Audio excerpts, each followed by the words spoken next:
14 avril 2009, nous partons de Lyon pour Lima via Madrid. Après 8 heures de vol au-dessus du Pacifique, nous survolons le fleuve Amazone. Puis la cordillère des Andes.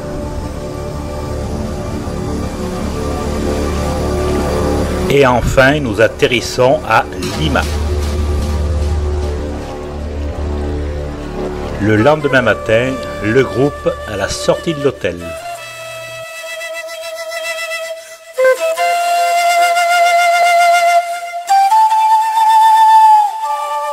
Pour les gardiens d'hôtel, le gilet pare-balles est de rigueur. Un bus grand confort. Heureusement, car nous allons avaler beaucoup de kilomètres. Nous sommes accompagnés par Sofia et José. Ça veut dire qu'aujourd'hui on doit faire des valises. Et demain on va vous faire réveiller à 3h. Oui, 3h, oui, c'est déjà bien. À 3h30 les petits déjeuners.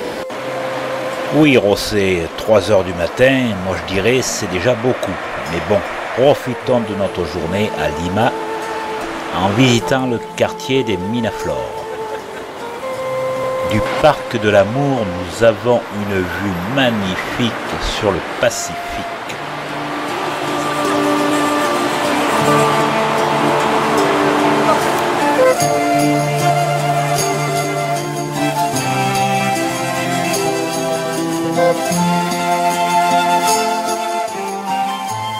Visite du musée archéologique de Lima.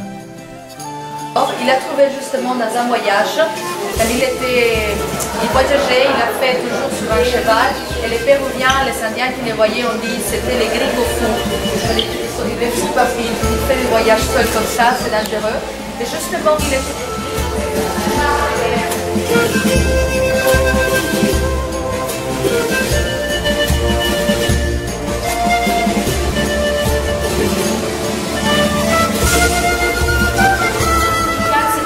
les plus durs métals qu'on a trouvé, apparemment connus à l'époque, pas le fer, hein, pas le fer.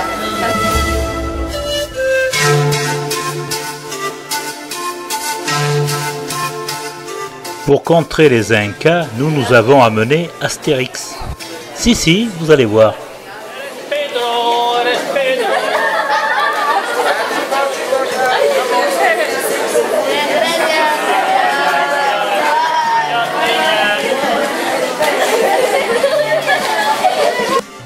Premier repas du groupe, 39 personnes. Ça fait du monde. Et oui Daniel, tu aurais fait la 40e.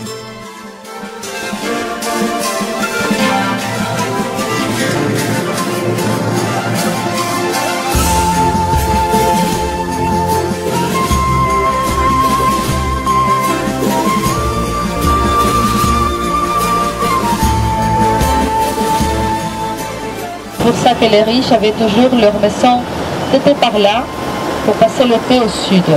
C'est comme ça que le sud va se développer tout de suite après, quand nous avons les mouvements, l'exode de la montagne à la ville.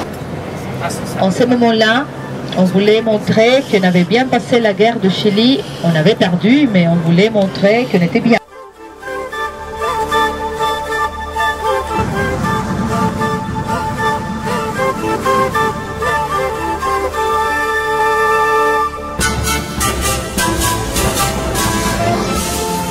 La cathédrale de Lima, que nous visiterons tout à l'heure, le palais du gouvernement où avait lieu une réception, bien surveillée. Merci.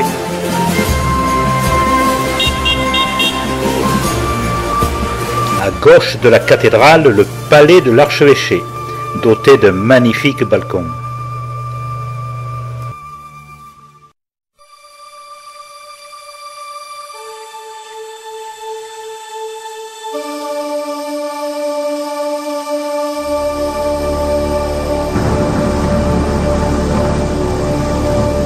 Madre de Dios, encore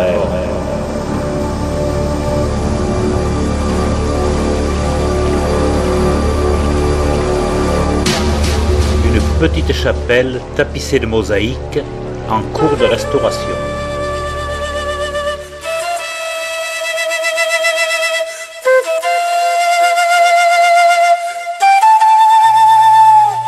Une vue de la magnifique Plaza de Armas.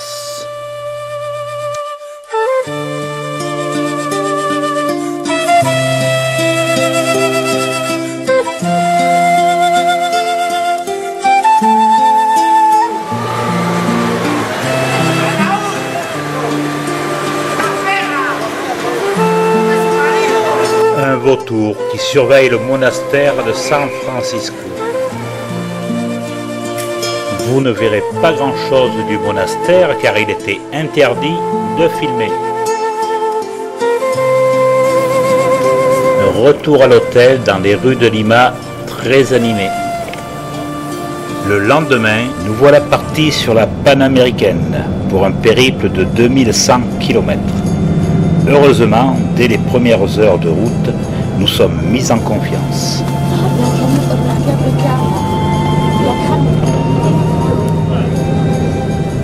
5 régions du Pérou, pour 5 départements.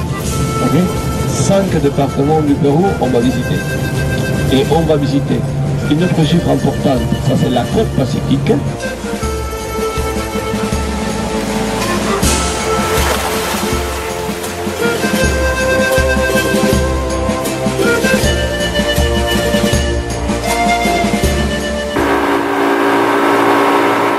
Une super vedette, sûrement récupérée à quelques trafiquants de drogue, nous mène aux îles Ballesta.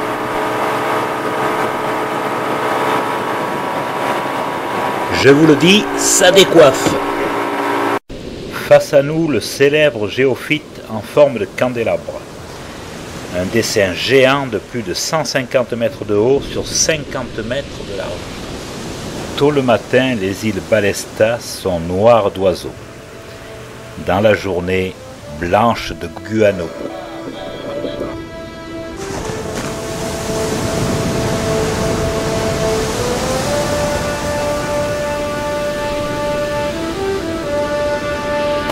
Voilà mes amis, et notre cormoran vert de l'ivoire d'habitude solitaire.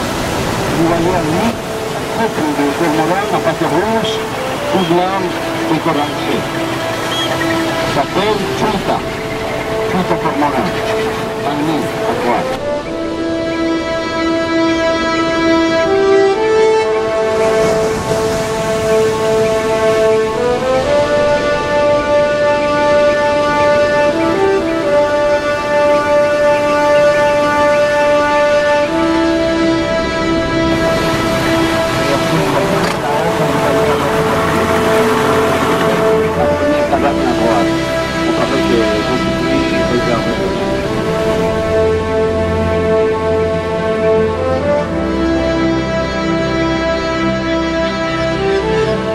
Sur un même rocher, pélican et cormoran de Bougainville.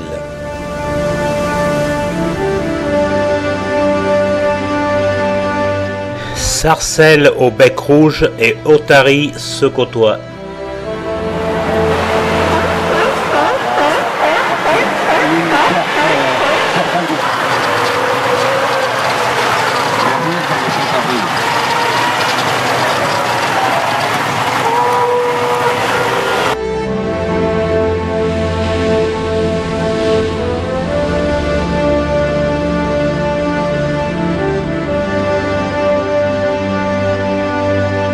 Le retour, vous voyez,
avec nous. 3 dauphins nous attendent au retour.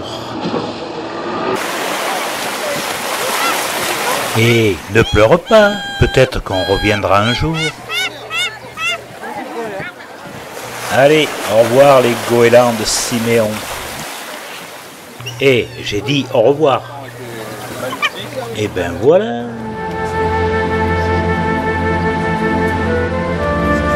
Pour aller à l'école.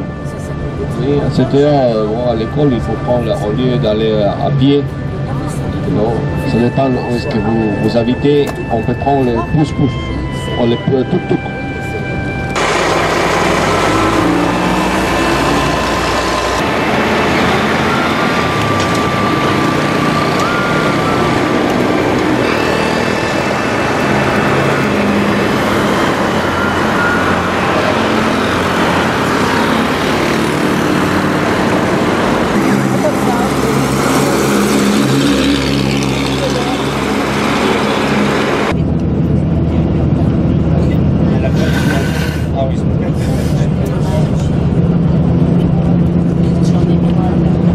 Première vigne, nous ne sommes plus très loin de Pisco. Mais on va essayer de vous donner de l'information plus pratique possible. Le Pisco. Très beau pressoir antique et en bois qui d'ailleurs sert toujours. Ces jarres remplies de vin seront enterrées pendant un certain temps avant d'être distillées. Entre la terre et l'église.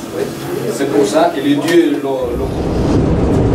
Et nous avalons toujours du sable et des kilomètres sur la Panaméricaine.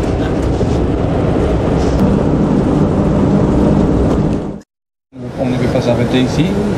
On peut voir une vue panoramique de la côte de la côte.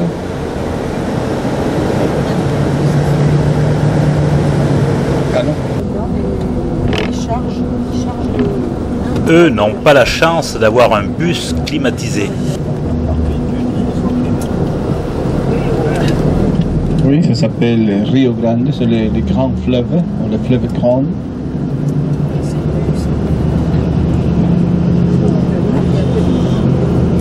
Oui, par exemple, régulièrement, le long de la route, on rencontre des petites chapelles qui nous rappellent qu'ici ont eu lieu un ou plusieurs accidents mortels. À la côte de 1200 mètres, quand on va le voir, à 1200 mètres sous le niveau de la mer, il se trouve ici à Nazca, patrimoine culturel de l'humanité. Elle a été déclarée par l'UNESCO dans l'année de 1994. Avec cette avionnette, nous allons survoler les lignes de Nazca. Même pas vomi.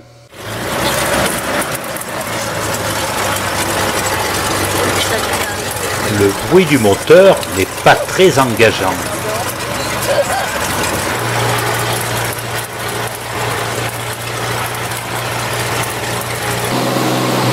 Les lignes de Nazca restent l'un des plus grands mystères archéologiques du monde. C'est parti, à 300 mètres d'altitude, nous survolons d'abord la baleine.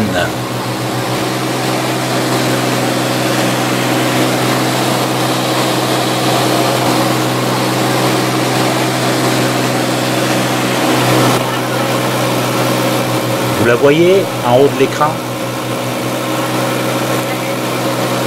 À présent, nous allons survoler ce qu'on appelle le cosmonaute.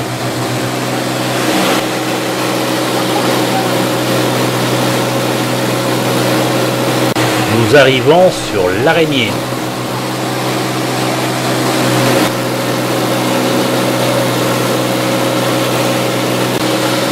Et voici le Condor, 130 mètres d'envergure.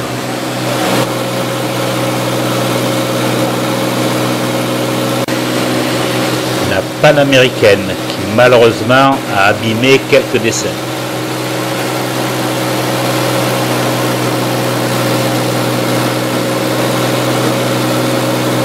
Et voici peut-être le plus beau dessin, le colibri.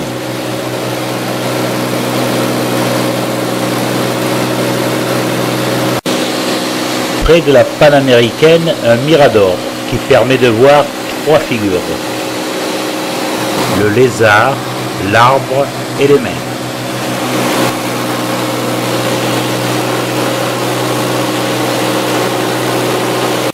Figure qu'on appelle le perroquet. Voilà, retour sur le plancher des vaches. Il était temps. Allez, 2 piscots et j'ai retrouvé mes esprits.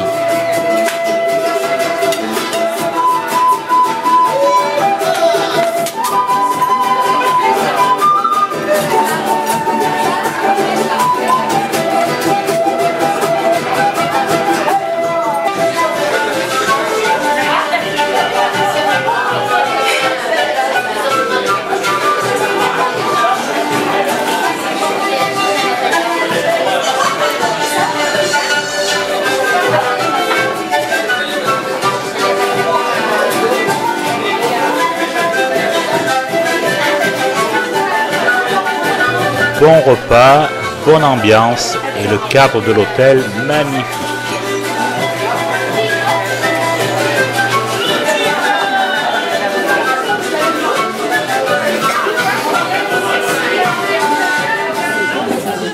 Le lendemain, notre première visite chez un potier à 6 heures du matin. D'ailleurs, écoutez bien, vous allez entendre chanter les coqs. Oui.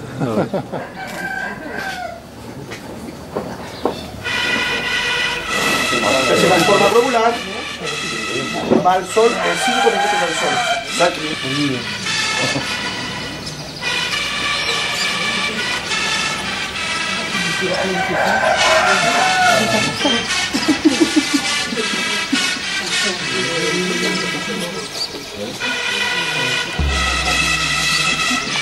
Una vez pintada y trazada la cerámica queda áspera, o sea, no tiene brillo.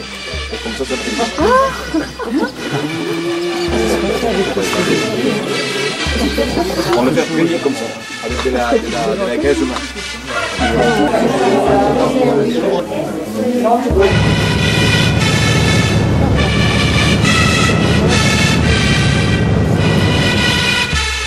Arrêt à la faille de Nazca.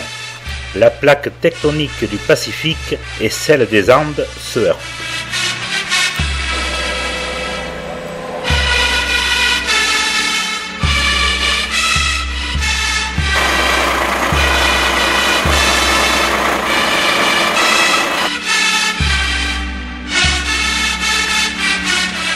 Crustacé ou masque inca?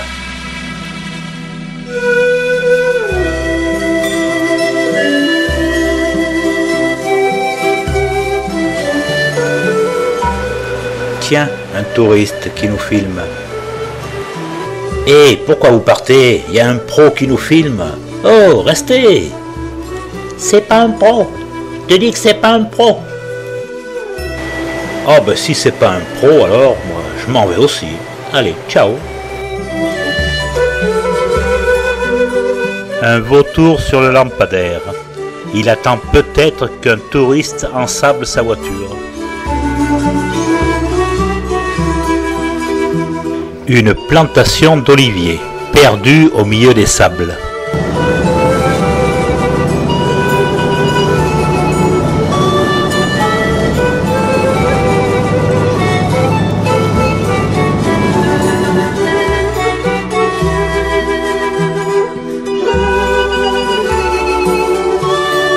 Ici, à gauche et à droite, on peut voir de petites maisons.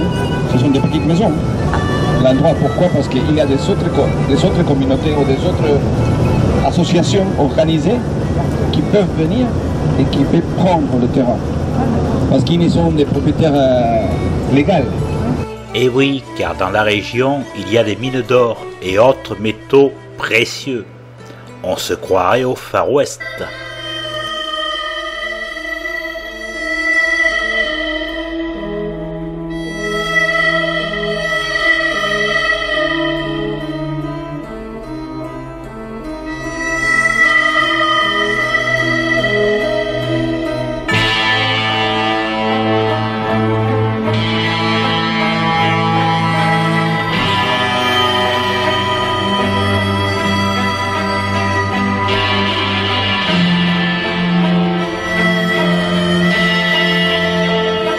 Et voilà les chevaux sur la panaméricaine.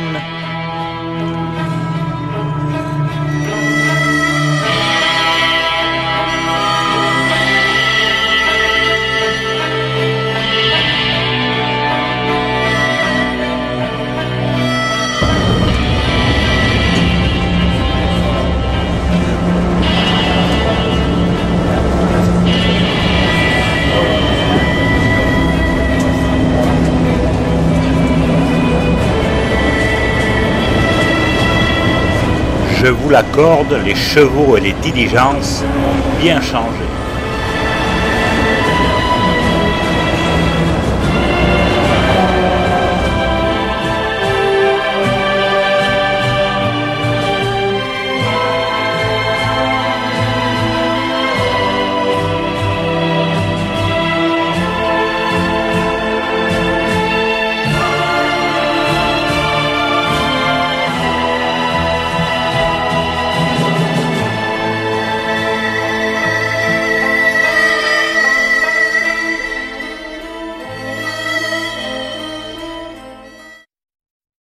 Cinquième jour, réveil à Arequipa, la ville préférée de notre guide, José.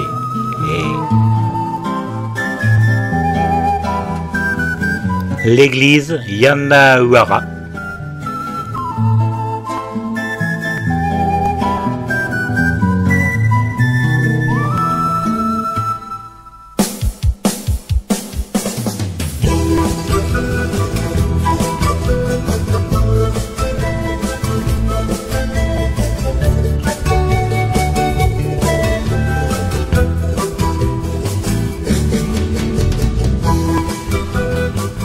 La montagne la plus haute, c'est là, ça arrive à 6075 mètres.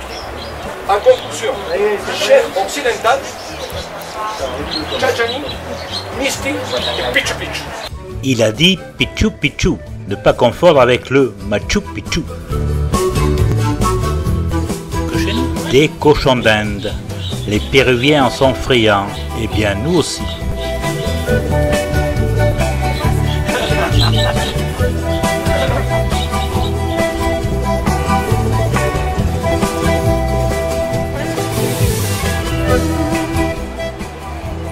Le bâtiment de l'Alliance franco-péruvienne. En face, le célèbre monastère Santa Catalina, que nous allons visiter avec notre précieuse guide. Sorte de vie, la vie contemplative, la vie de prière et cloître. Et il y a bien sûr des choses qui ont changé, non? C'est pas si strict comme c'était au début, c'est la même sorte de vie contemplative.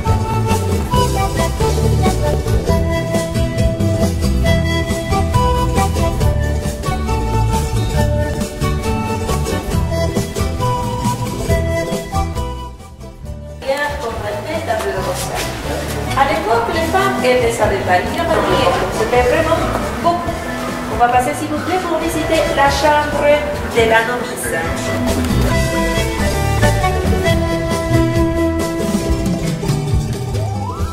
La chapelle, où le prêtre qui officiait était caché de la vue des novices par un rideau. Eh oui!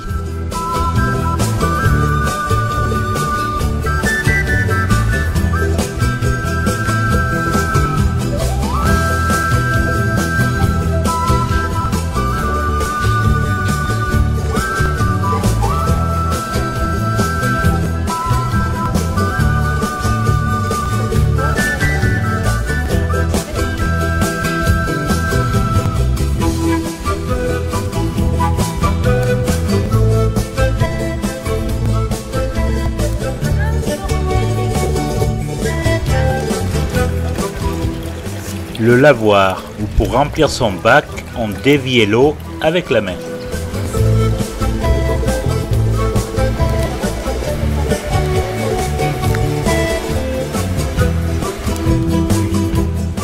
Un filtre à eau en roche volcanique.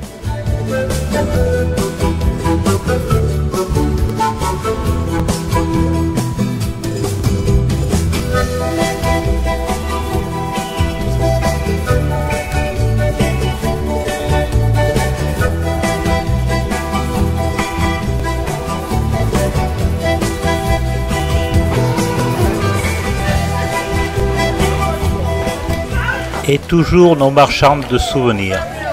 Pas agressives pour deux sols.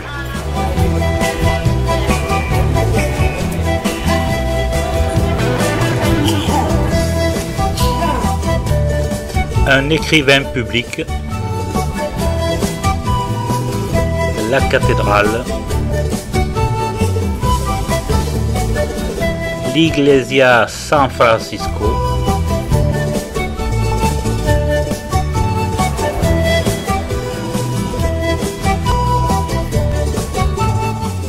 sa magnifique coupole qui a été endommagée par plusieurs tremblements de terre et vient d'être restaurée.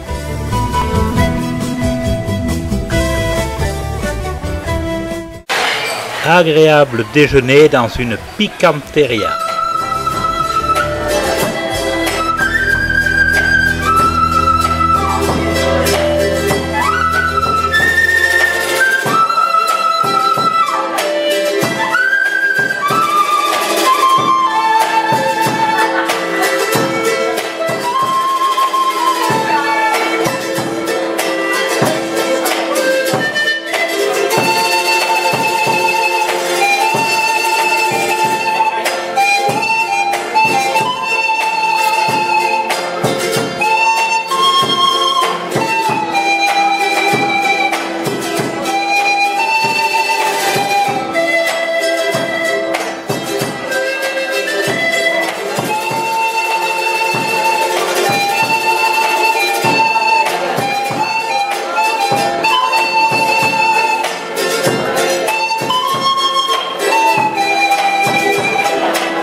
Après-midi libre à Arequipa, mais José a la gentillesse de nous accompagner au marché.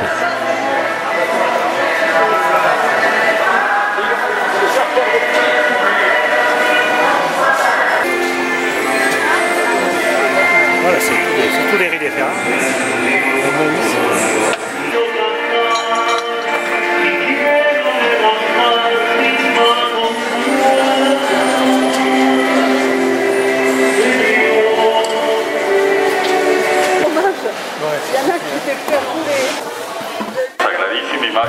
Impressionnant, toutes les variétés de pommes de terre.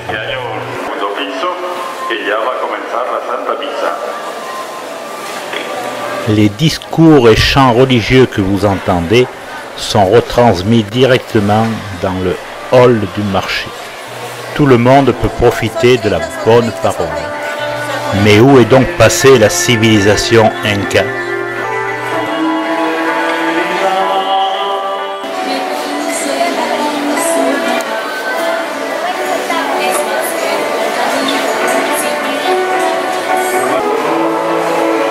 Allez, rien ne vaut un bon cocktail de fruits pour digérer tout ça.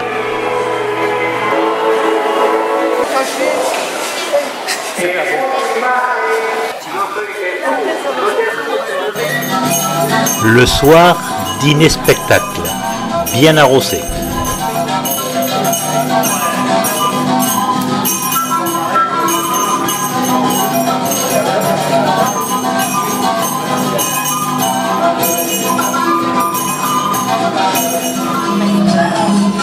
La danse du Condor d'Arequipa.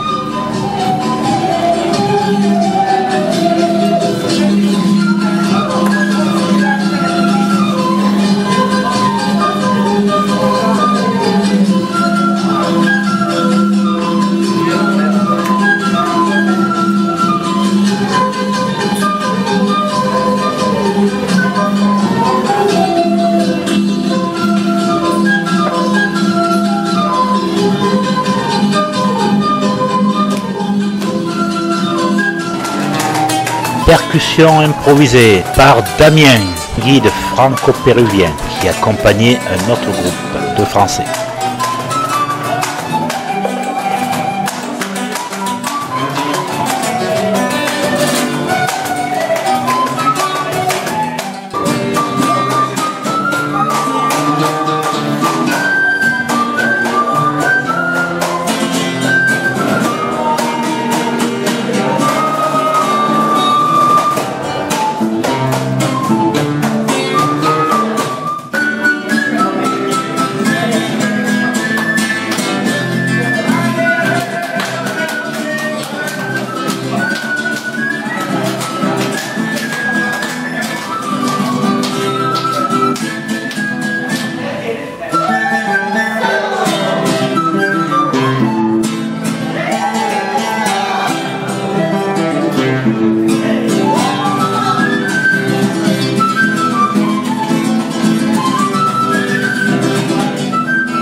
Maintenant, c'est notre guide José qui nous fait une démonstration de danse, dont j'ignore le nom. Moi, je l'appellerai la danse du pisco. Je me suis trompé, c'est la danse des pisco.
Et Astérix est dans tous les coups.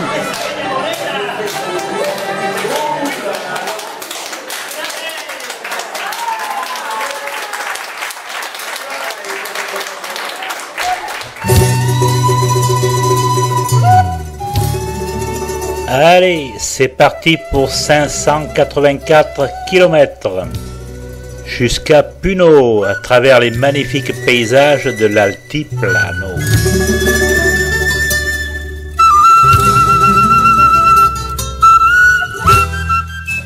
La végétation, quelques herbes folles et des Juniperus bonsaïus. Mais en cherchant bien, on pouvait trouver tout ça.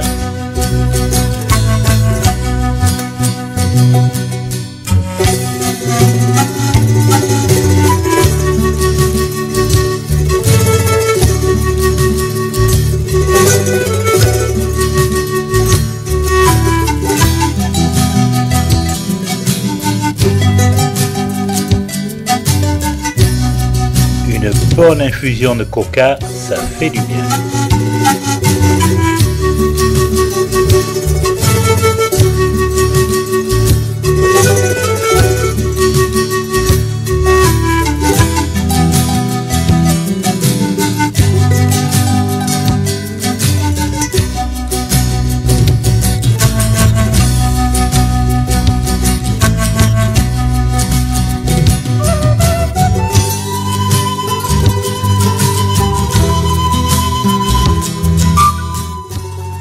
Et à 4528 mètres, on manque parfois un peu d'air. En redescendant le col, nous avons une belle vue sur le lac Lagunilla. Voyez-vous les chaumières? Voyez-vous les enclos pour les animaux? Il n'y a pas des animaux parce que tous les matins, les animaux doivent partir à quelque endroit où il y a des pâturages. Des vigognes. C'est le symbole de la faune du Pérou, de qui on obtient la fibre la plus fine du monde. Oui, si on descend, il peut partir plus vite. Oui, mais comme ça, si on voit des vigognes plus proches, on va s'arrêter, bien sûr. Ok? Ah, super. Ils sont faits pour les touristes. On était fait lire. Il a posé, il s'en va. Ah, qu'est-ce que c'est beau, il s'en va. Ouais, c'est beau quand même. Tu vois comme c'est loin, tu vois bien. Et on a l'impression que c'est ça. On utilise la fibre qui est du dos, qui ça c'est la plus fine. Hein?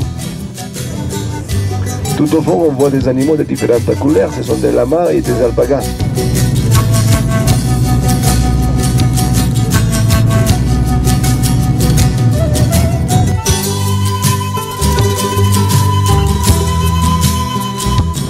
Le long de la route, des centaines de briqueteries. Ici, on verra les chapeaux. Oui. Nous arrivons à Cuyaca, ville très prospère, grâce au trafic de drogue avec la Colombie, toute proche. Ici, ça c'est la place principale. À gauche, l'église. Il y a beaucoup de boutiques. Habitants, ici, il y a un peu plus de 400 000 habitants.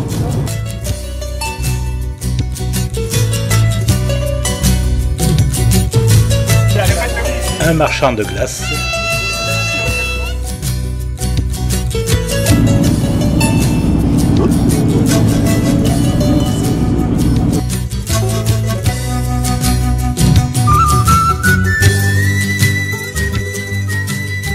De magnifiques fermes au toit de chaume sur l'altiplano, au plateau andin, balayé par les vents.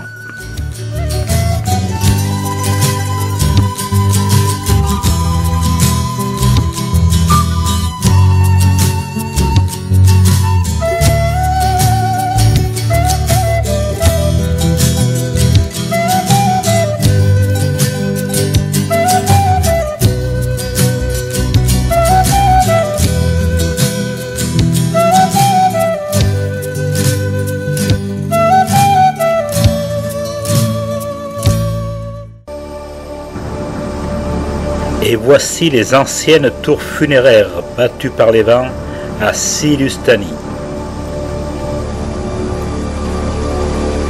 Ce site n'est pas Inca, mais pré-Inca, par une tribu guerrière, les Cola.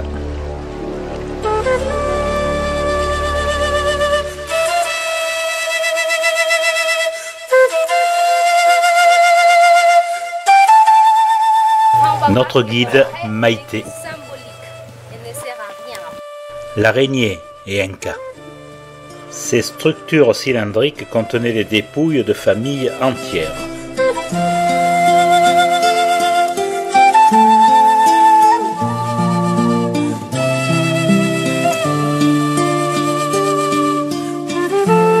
Une restauration plus sérieuse paraît urgente.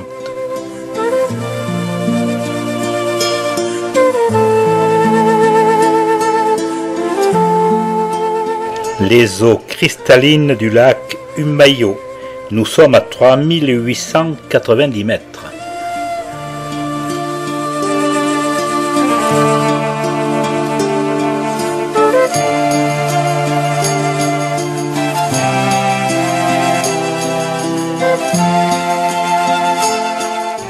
C'est cette très belle ferme que nous allons visiter au coucher de soleil.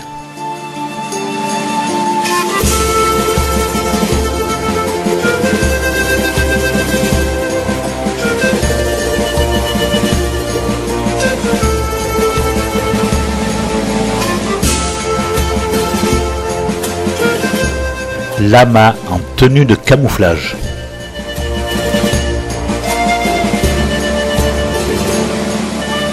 Les deux taureaux qui protègent la maison. Variété de pommes de terre, patates, de toutes les couleurs, de toutes les formes, de tous les goûts. Voyez. Différentes pommes de terre. Oh là là, ouais. Tu vois, toi, tu peux demander le combustible, c'est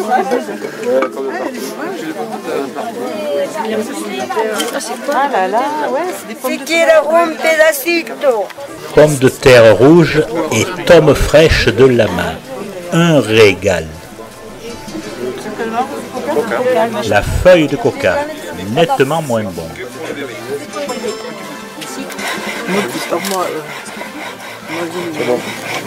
Ah oui, sur la pierre. C'est quoi qu'il fait? Il moule le riz.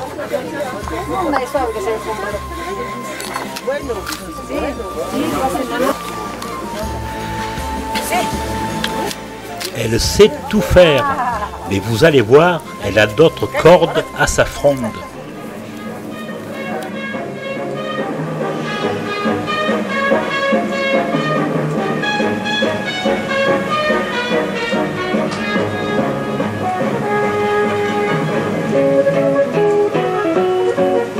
Au revoir les amis, nous allons dormir à Puno, à 3800 mètres d'altitude. Et demain, le lac Titicaca. Mais pour ça, il vous faut changer de DVD. Et nous voici sur le lac Titicaca, le plus haut du monde, 3820 mètres, et le plus grand lac d'Amérique du Sud. Longueur 170 km, largeur 60 km.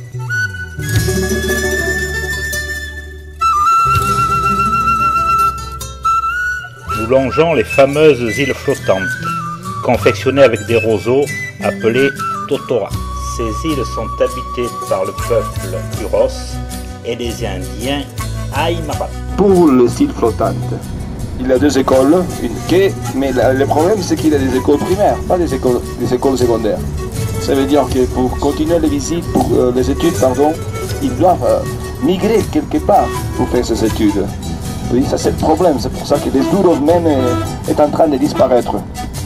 Nous voici arrivés sur notre île, où vivent 8 familles Aymara.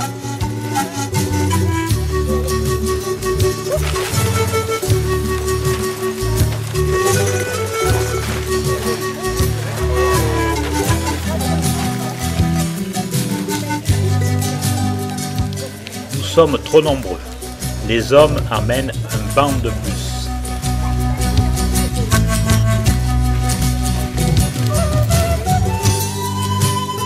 Les îles flottent réellement sur le lac et elles sont amarrées au fond avec des pieux et des cordes, car la profondeur du lac n'est pas très importante.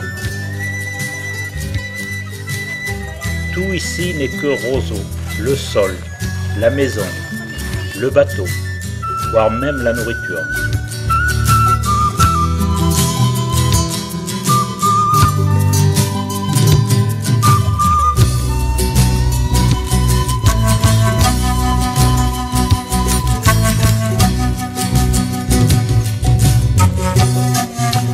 Sur les îles, on vit encore de la pêche, mais surtout du tourisme.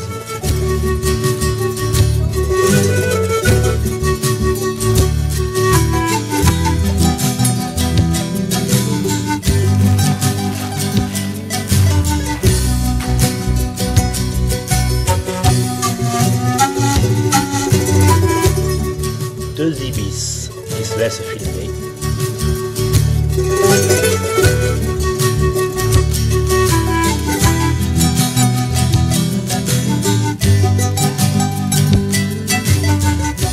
Confection de très agréables galettes que malheureusement je ne goûterai pas.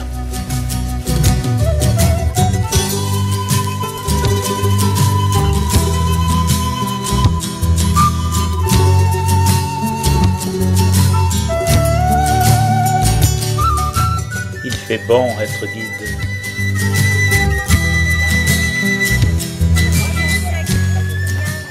Belle présentation de tous les produits cultivés, chassés ou pêchés sur les îles.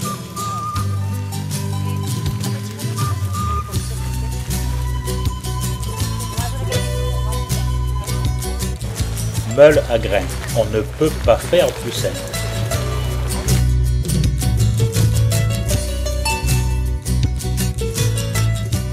Il y a aussi des constructions pour touristes de très mauvais goût.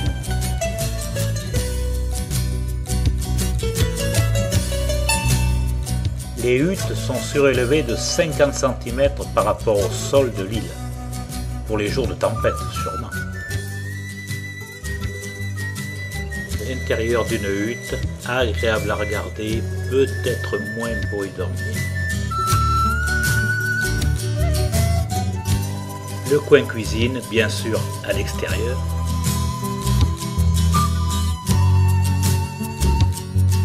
Et voici les fameux bateaux conçus entièrement en roseau. Ils peuvent contenir environ une vingtaine de personnes et durer quelques années.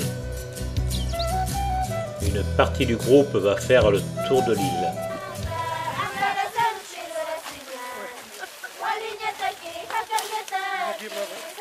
Merci.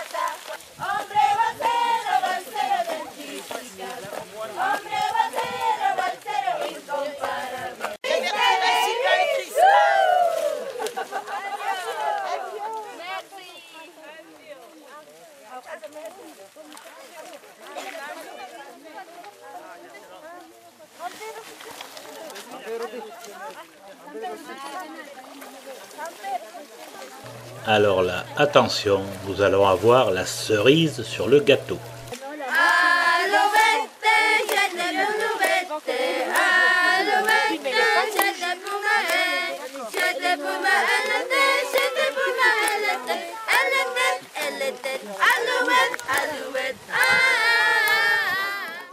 Entendre chanter Alouette sur le lac Titicaca, moi ça me cloue le bec.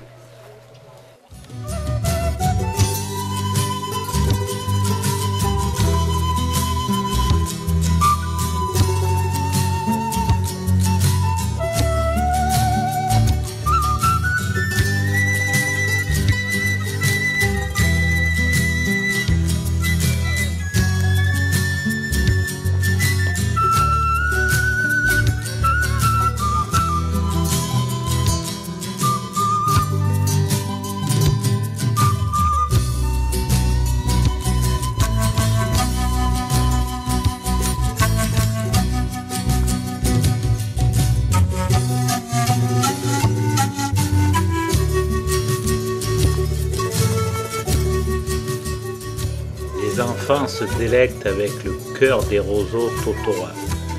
Et nous arrivons avec nos sucreries. Catastrophe. Pas de sucreries car ils ont de gros problèmes de dentition. Mais fallait-il encore le savoir?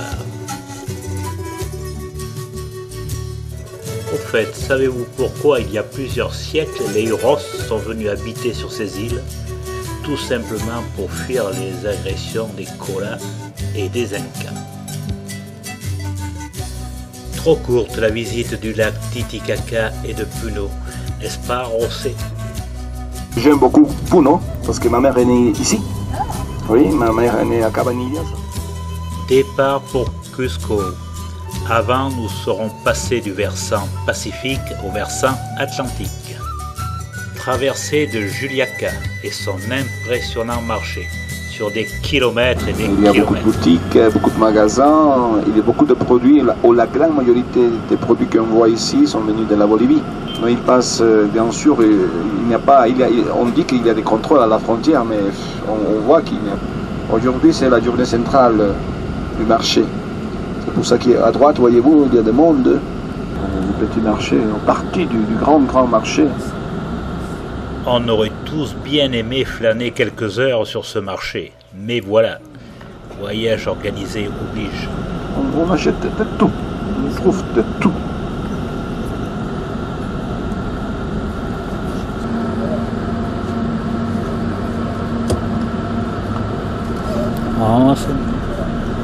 On a des fruits à droite. On a un petit peu de tout. Voyez-vous les petits transports à droite qui arrivent ici des différents coins de Puno. Puno est très connu parce que ça c'est la capitale mondiale des alpagas. La Bolivie, ça c'est la capitale mondiale des lamas. Le Pérou, c'est la capitale mondiale des alpagas et des bigognes. Voilà, c'est ici que nous passons du versant Pacifique au versant Atlantique.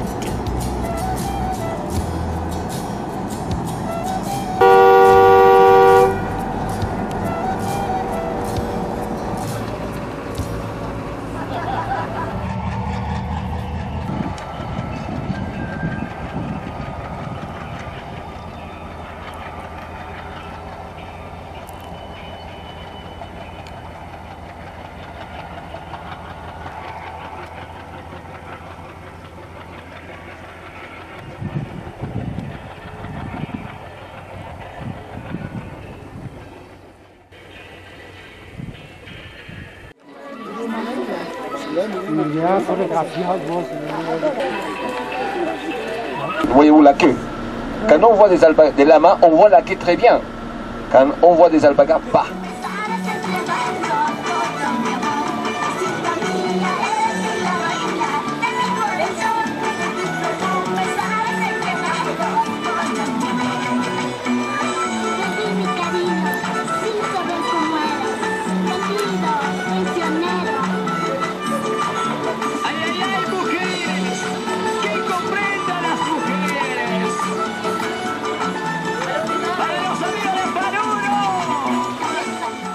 visite les vestiges du temple de Viracocha, qui supportait jadis le plus grand toit inca. Les 22 colonnes de pierre circulaires qui le soutenaient furent détruites par les Espagnols. Là, ce sont des entrepôts à grains en cours de restauration.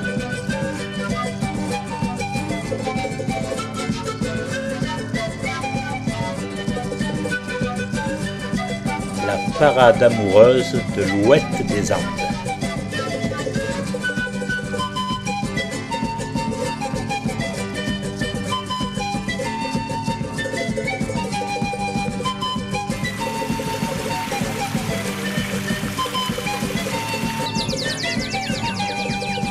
Après 380 km de route, arrivé à Cusco.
Départ de Cusco pour la vallée sacrée.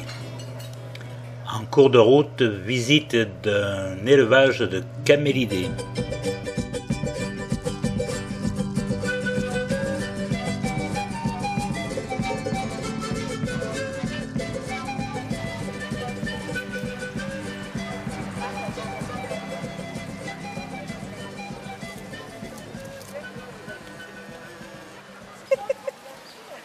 Toi, tu en veux?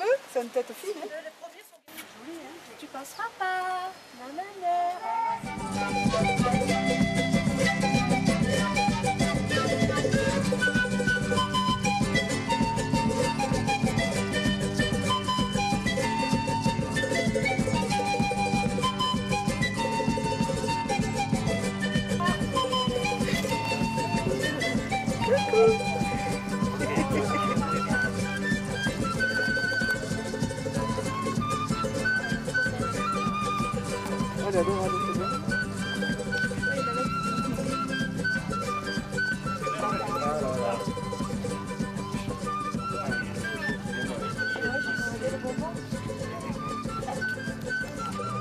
Arrêt photo pour la vallée sacrée, appelée ainsi parce que la Voie lactée se reflétait exactement dans le fleuve. Eh bien non, nous nous arrêterons 500 mètres plus loin. Business oblige. Merci Belinda. Connaître l'origine de ces arbres alignés deux par deux eût été plus intéressant que l'histoire des haricots.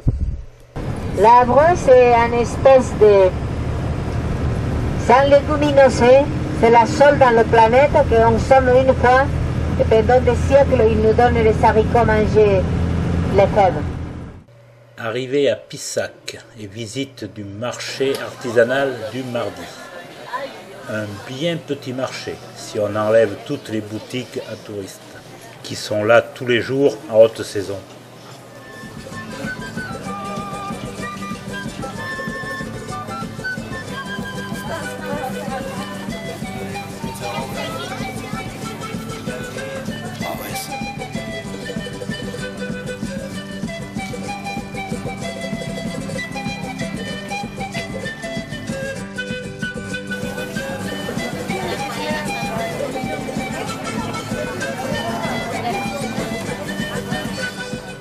magnifique point de vue de la vallée sacrée vers Urubamba.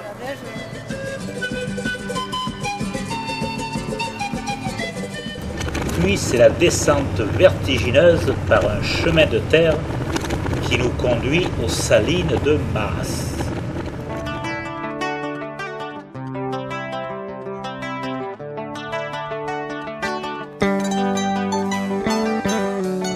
Vision spectaculaire. Ce n'est pas sans nous rappeler, à une échelle plus petite bien sûr, les terrasses de Yang Yang.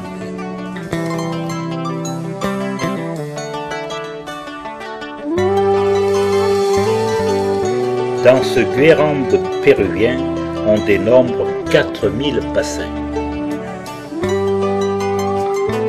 Des terrasses de sel scintillantes de blancheur, suspendues sur les flancs de la montagne.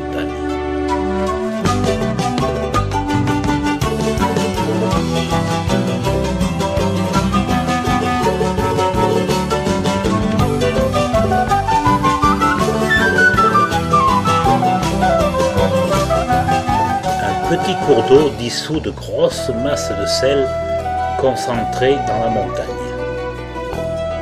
L'eau salée qui sort de la source est à 25 degrés. Elle alimente les bassins par une multitude de canaux que l'on ouvre ou ferme en fonction des besoins.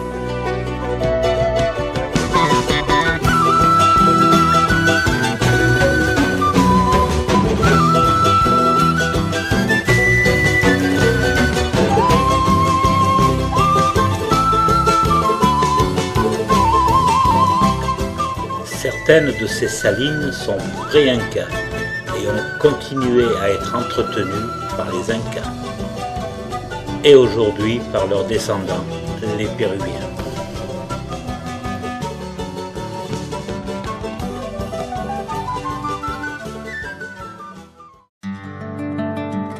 À midi, rendez-vous au restaurant, accueilli par une magnifique orchidée bambou.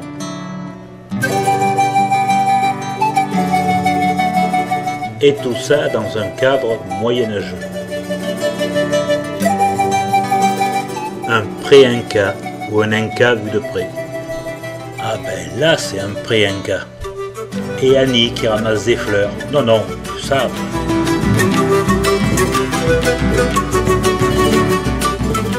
Pour digérer, visite du site d'Ollantaytambo. Des terrasses incas à perte de vue. Et tout en haut, le temple du soleil.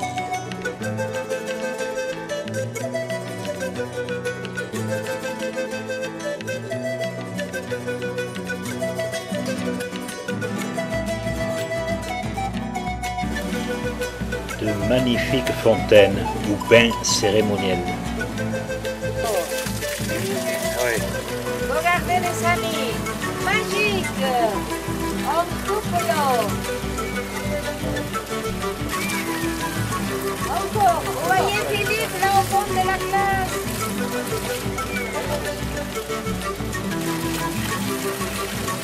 Regardez Frédéric, un coupolo.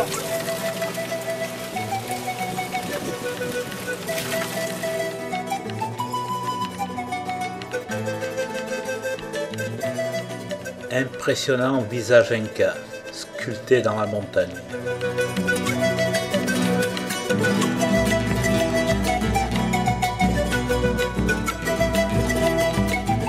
Certains blocs de pierre du Temple du Soleil pèsent près de 50 tonnes.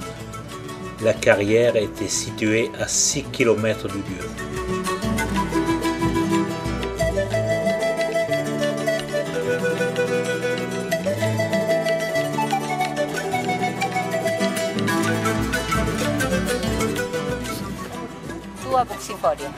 C'est la fleur des Incas. Observez sur le livre comment pendant l'équinoxe de printemps, les supports taillés dans la pierre projettent la lumière sur le seuil. Sur un de ces colossaux blocs de pierre, on croit voir la croix andine. Et finalement, on voit Jean-Luc. Ce temple était en construction lors de la conquête des Espagnols et n'a donc jamais été achevé.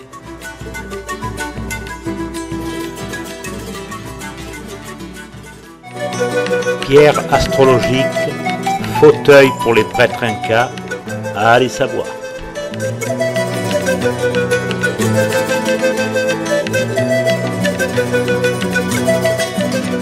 Mais comment ont-ils fait pour ajuster ces pierres à la perfection?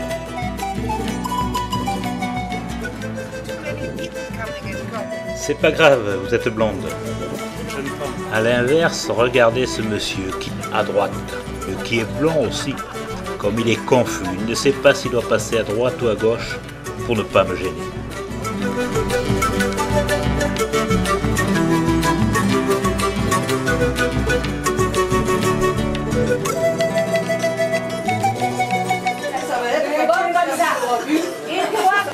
Dégustation de la bière locale, la chicha, faite à base de maïs. Vous savez, il y a deux couleurs, deux sortes.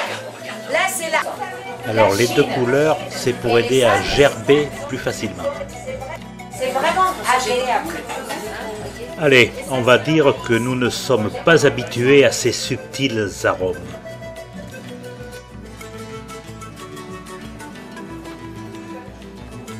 Ce soir, pour nous, c'est le grand luxe.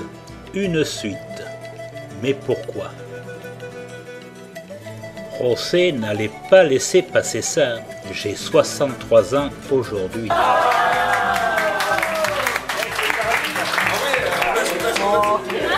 On refait là. Au petit matin, départ en train pour Aguas Calientes, au pied du Machu Picchu. Les vrais randonneurs feront le même trajet, mais par la montagne, et en 4 jours. Heureusement que nous prenons le train, car certains ont déjà du mal pour arriver à la gare. Départ en train qui va nous mener au pied du Machu Picchu. 1h30 de voyage pour 44 km. C'est bien, on va pouvoir filmer sans trop bouger.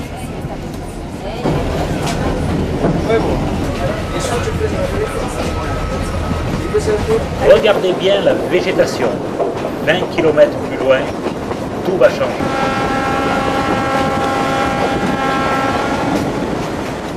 Jusqu'au terminus, nous longerons la rivière Urubamba.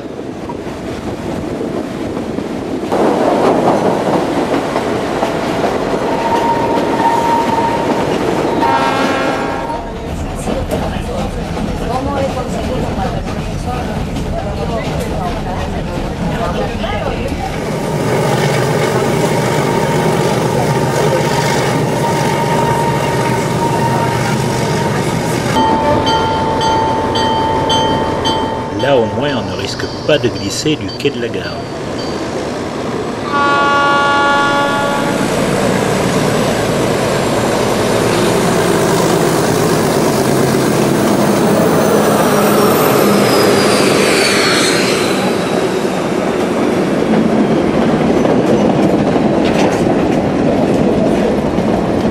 Venga, señores, venga.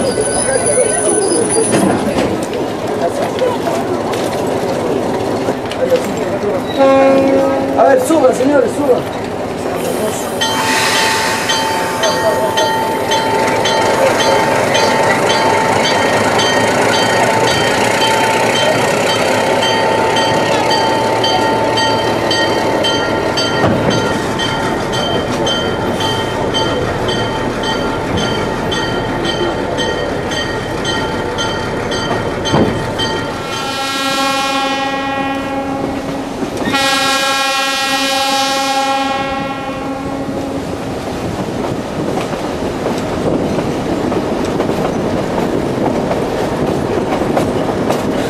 Ici commence le chemin sacré, pour les moins courageux des marcheurs. Après le pont suspendu, une journée de marche et vous êtes au Machu Picchu. De ce côté, on pourrait se croire en Ardèche. Mais de l'autre côté, nous sommes en pleine forêt tropicale. C'est l'Amazonie.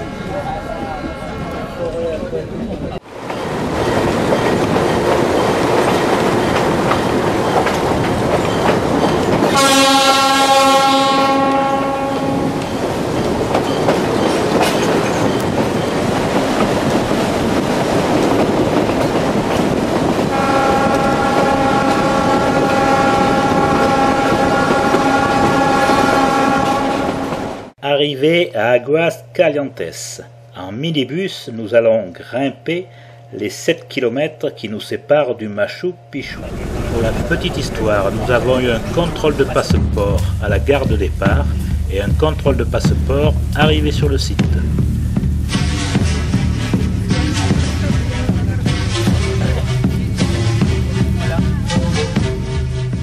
Juste ce qu'il faut comme brume pour que le site soit encore plus magique.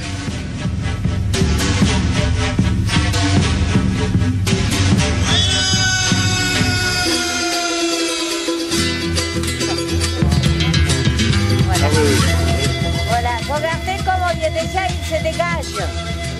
Regardez la dernière terrasse en bas. Et là, quand on descend, on voit une ligne noire. Allez, on passe sur l'autre versant parce que moi, sa ligne noire, je l'ai pas vue. Ici, le temple du Condor.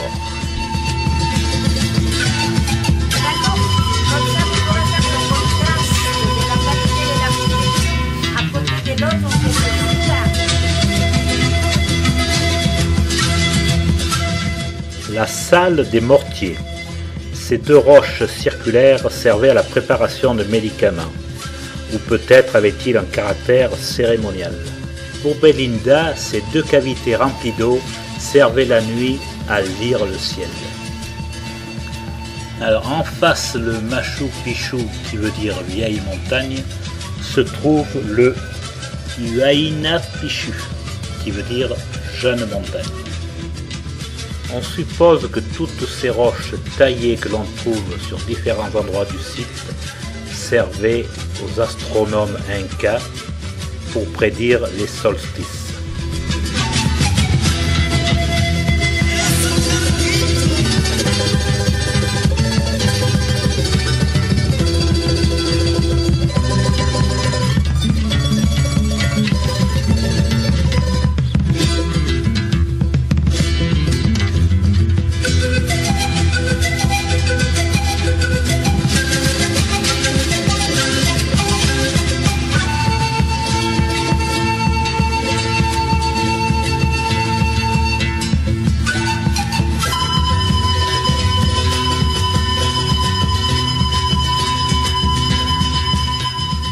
Là-haut se trouve l'Intihuatana. En langue quelache, signifie l'endroit où l'on attache le soleil. Ces horloges solaires se trouvaient dans tous les temples du soleil. Elles ont toutes été détruites par les Espagnols. Une vue de la place principale.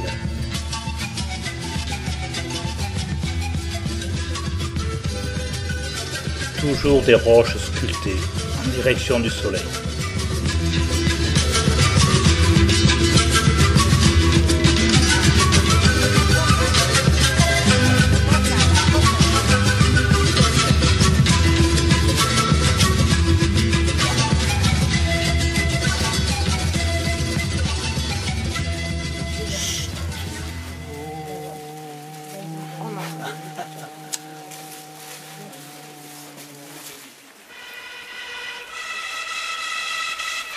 Pas de place perdue au Machu Picchu.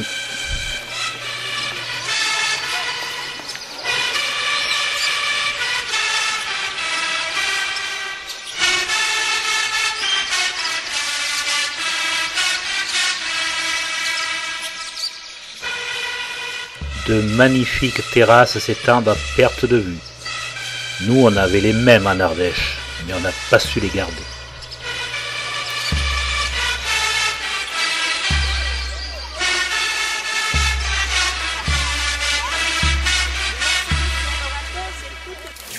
Fontaine liturgique.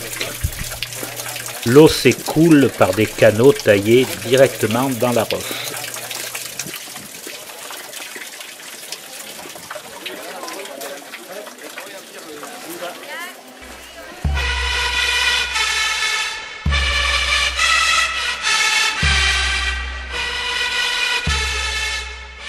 Nous sommes au Temple du Soleil, qui est l'unique édifice rond du Machu Picchu.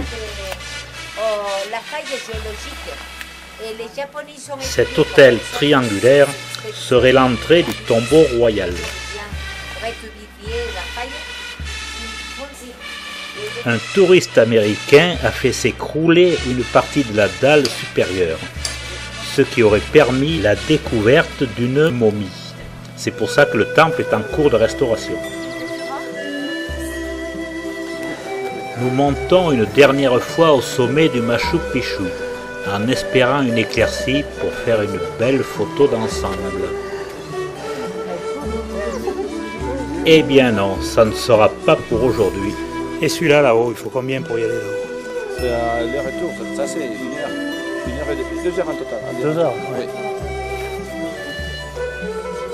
Mais ils y vont pas par là, à celui-là. Par l'autre versant. Oui. Ouais.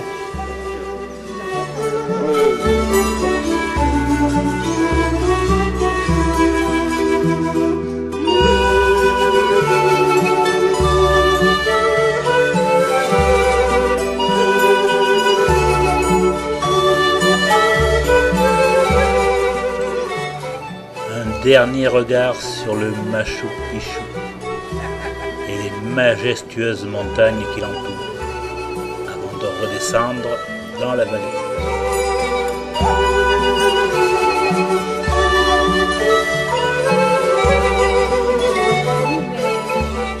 Les brouillards montent et nous allons redescendre. Les coups de sifflet que vous entendez, ce n'est pas le départ du train. C'est pour rappeler à l'ordre quelques touristes indisciplinés.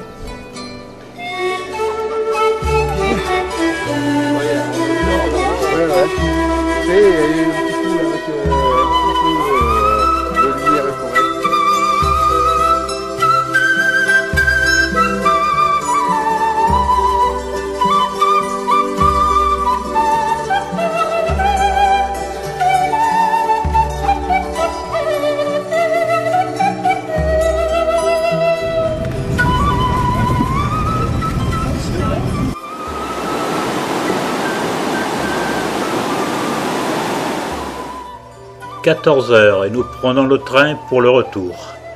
3 heures à la cime du Machu Picchu, c'est un peu frustrant. On a une maison en bas et on en a une en montagne. Je ne sais pas si vous connaissez Pella. Ah, les cèpes. Non, vous ne connaissez pas. Ouais.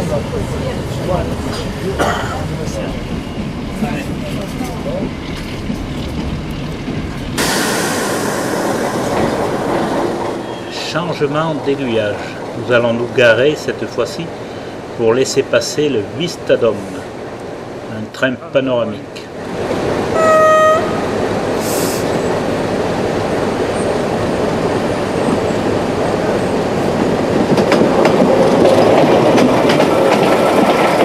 Avez-vous remarqué les broméliacées dans les arbres?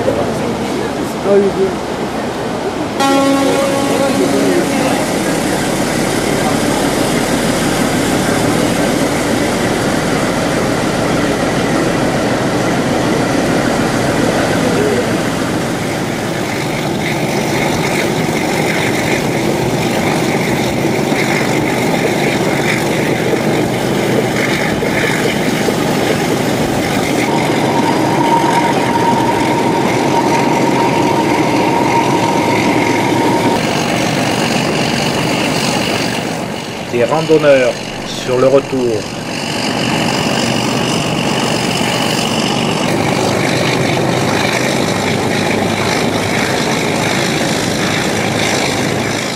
Avant l'arrivée de l'hiver, on ramasse les dernières pommes de terre.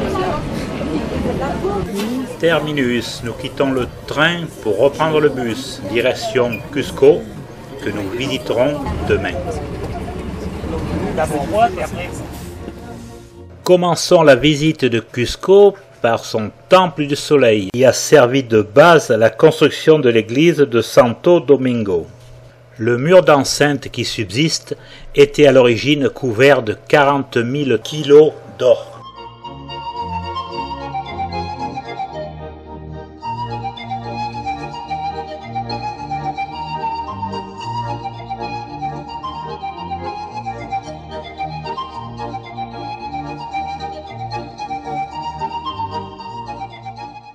Préserver des intempéries les vestiges du temple inca.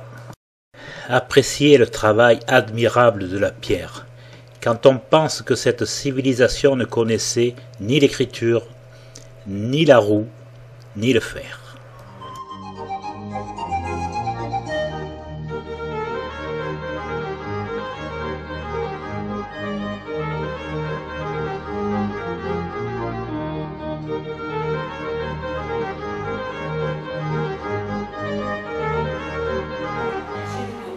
Parce qu'il était fait dans tous les sens, et même à chaque degré.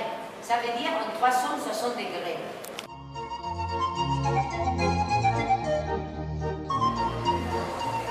Pour les amis, où nous sommes, en ce moment, on se trouve devant la chapelle dédiée aux étoiles. Par laquelle il y avait une petite fenêtre là, et se voyait à l'horizon Vénus. Il était accroché justement Vénus. Non, on n'a pas considéré nos planètes, sinon les abeilles sont considérées. À l'origine, tous les murs intérieurs étaient peints. Tintin avait raison.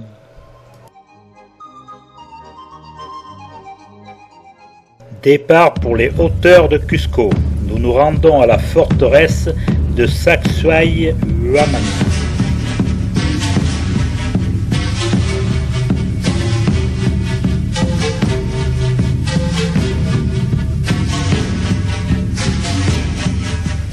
Cette forteresse est très impressionnante. Pourtant aujourd'hui, il ne reste que 20% des constructions d'origine.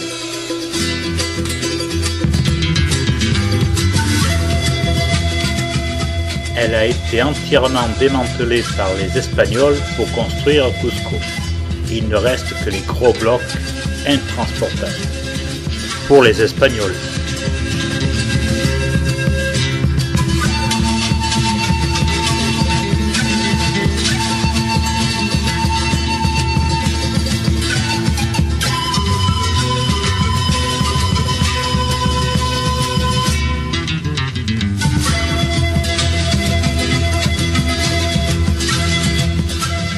Les pierres les plus grandes furent utilisées de manière extraordinaire, comme des bastions, et les 3 murailles de 22 zigzags furent construites de sorte qu'on puisse apercevoir immédiatement l'ennemi.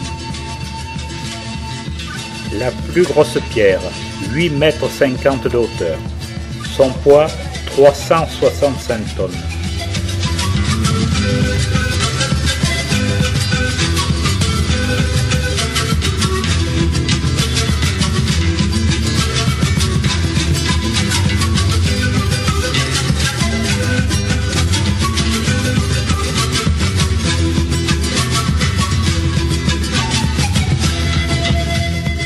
Pour moi, ce n'est pas que de la taille de pierre, c'est de la sculpture sur pierre.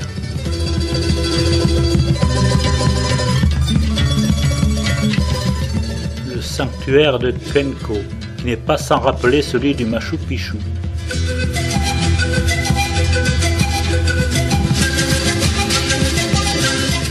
Un peu plus loin, nous trouvons Tambo Machai, le bain de l'Inca.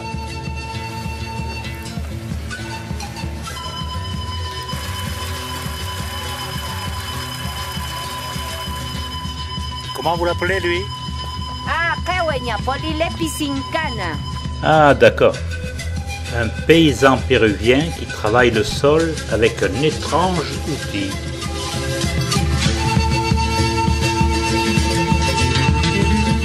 Au fait, c'est quoi le plus fatigant?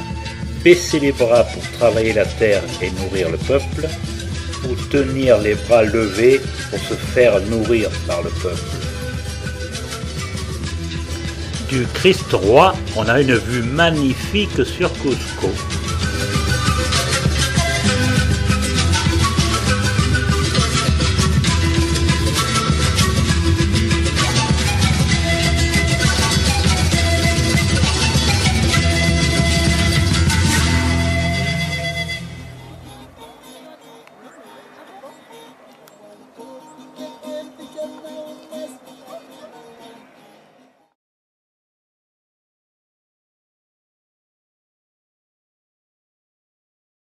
Nous redescendons sur Cusco.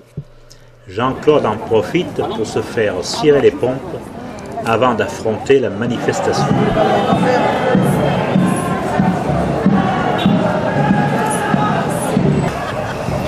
Quelle époque? Inca? Pré-Inca? On ne sait pas.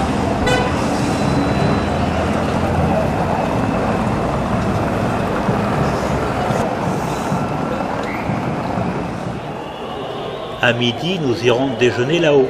Sympa, non? Les manifestants commencent à se regrouper. Ce sont des étudiants qui contestent une décision du gouvernement qui permettrait de devenir guide sans les années d'études.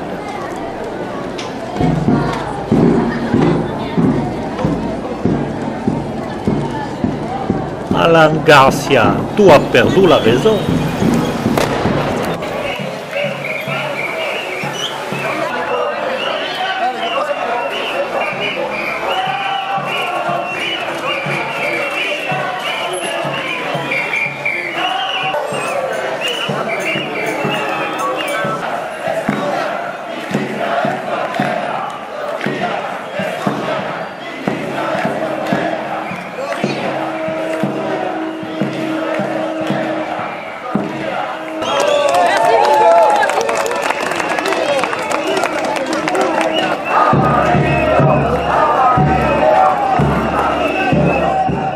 Nous compatissons et les applaudissons.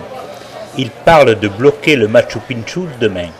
S'ils l'avaient bloqué hier, est-ce que nous aurions applaudi aujourd'hui? L'après-midi, visite d'un atelier d'artisans bijoutiers.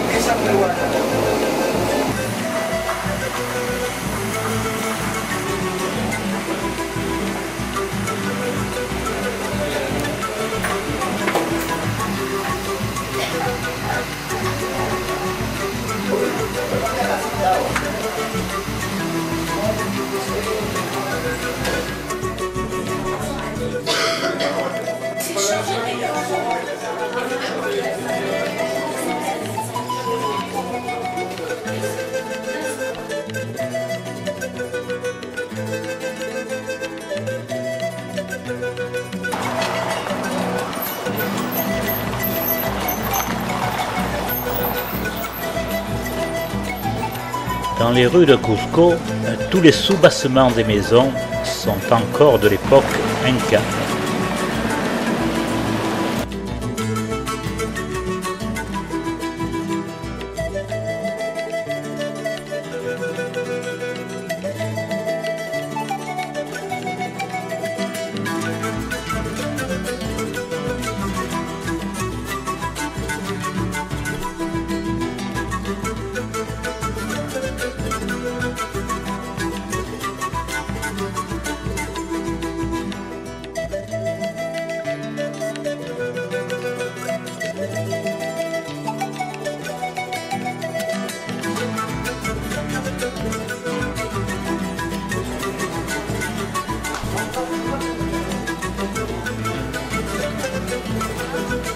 C'est ici, dans la rue de Lorette, que l'on trouve la pièce aux 12 angles. Appréciez l'ajustement des pierres.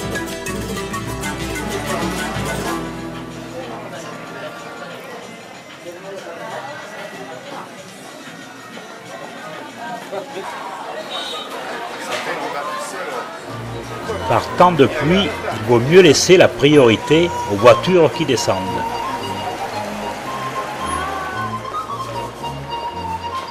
Nous retournons à la place des Armes, qui aujourd'hui porte bien son nom.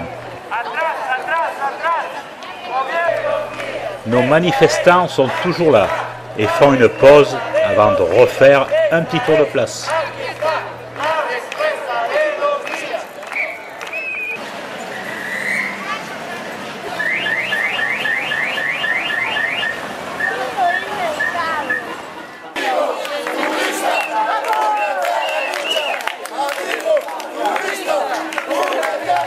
Mais bien sûr que les touristes sont avec vous. Nous, on a besoin de professionnels comme José. Dis José, si je passe un peu trop de pommade, tu me le dis. Mon Dieu, avec toutes ces manifs, on se croirait en France. Ce soir, notre dernier repas spectacle. Sûrement le plus authentique.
demain, bon, on va vous faire réveiller à 8h au cas de quelque chose.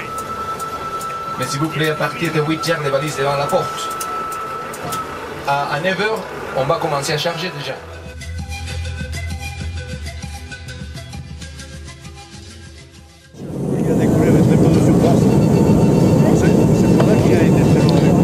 José s'est assoupi. Il est en train de penser que dans quelques heures, il va être libéré des 39 boulets qu'il traîne depuis 10 jours. Lima et les bruines du Pacifique qui submergent la ville. Dernier repas, pris au Minaflore, dans un complexe qui ne m'enchante guère, mais le repas était parfait.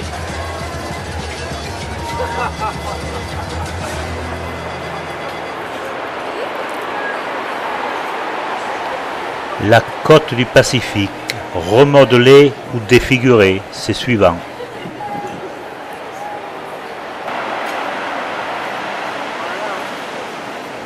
Fin du repas. Les serveurs vont nous amener le dessert.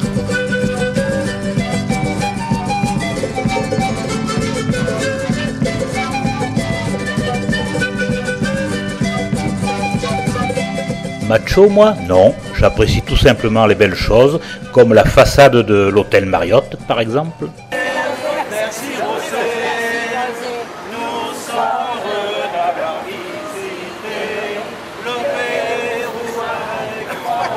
Voilà, le moment le plus pénible est arrivé, pour nous et pour José aussi, je crois.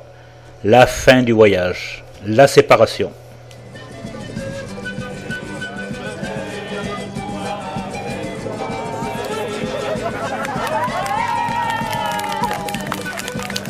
Nous voici déjà arrivés à l'aéroport de Madrid, et bientôt Lyon. Et oui, le voyage est bien fini.